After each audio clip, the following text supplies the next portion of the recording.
The Monkey is the latest film from Longlegs director Osgood Perkins. It follows the recent Hollywood trend of putting monkeys at the forefront, which has been of mixed commercial success in the case of Better Man, though I did think that was a pretty good film. The discussion of this film will be split into non-spoilers and spoilers, and when spoilers begin, it will be clearly marked.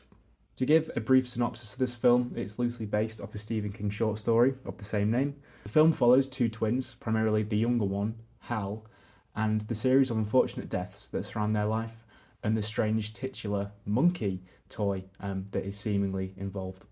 Overall, I thought this was a great film. Given his philosophy behind this film, the director said that everyone dies, whether there's a monkey or not, and what if you could do this with a smile? And I think that message is a really nice one. This movie, it's fun, it's silly, it's surrealist, and it's also filled with death, and that is life. I loved it. I really did love it. And I feel like the marketing department didn't do justice to how funny this film is. There are genuinely some laugh out loud moments. When I was watching it at the cinema, there was one scene in particular where someone sat behind me couldn't stop laughing. And I can't blame them. It was very, very funny.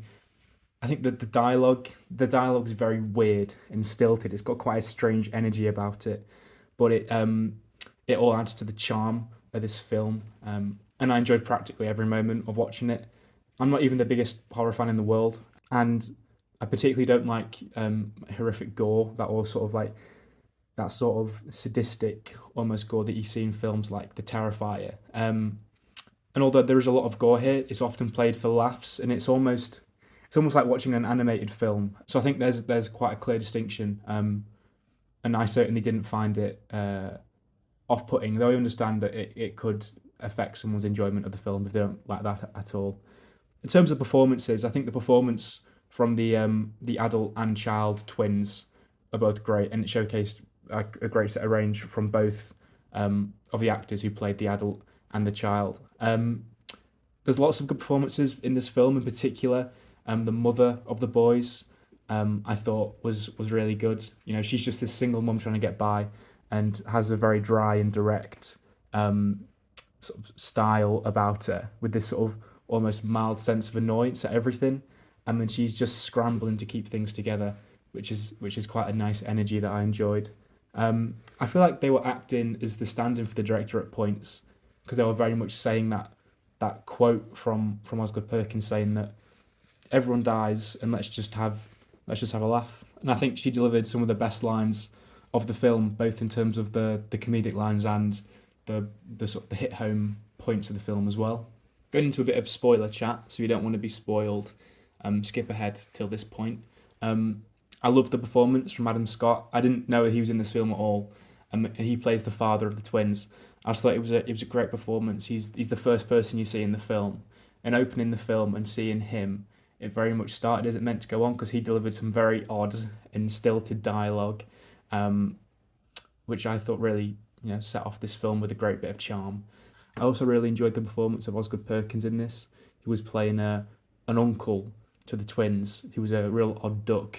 But I think the scene between him and Child Hell was quite sweet, with this idea that, I'll do the best I can, and it probably won't be very good. And although that was played for laughs and it was a joke, I do think that's quite a mature stance to take, and one that a lot of people could resonate with.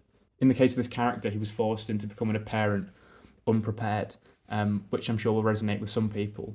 But as someone who doesn't have kids, I can still relate to that stance, or to that point of view, because there's been plenty of times where I've had to take responsibility unprepared, and you do the best job you can, but with the understanding that you might not be great at it. So yeah, I like that scene, and I also like the joke that he was a swinger as well. That's quite fun.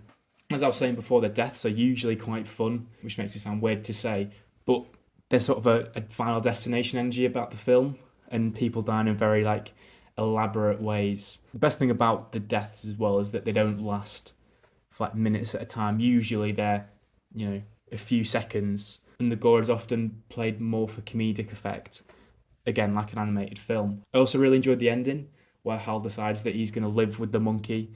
I thought it was a good ending to the metaphor, where death is a thing that we have to live with, and running and hiding from it isn't going to work, and Hal finally comes to terms with that, and decides to live with the monkey. And I thought that was a nice ending for his character. I also enjoyed at the end the cheerleaders getting hit by their truck. That was a nice bit of fun. Yeah, for me this film was cracking. I had a great time watching it. If I had to give it a rating, I'd give it a 5 out of 5. I know it's not for everyone, but for me, I had a brilliant time, and that's what a 5-star film is.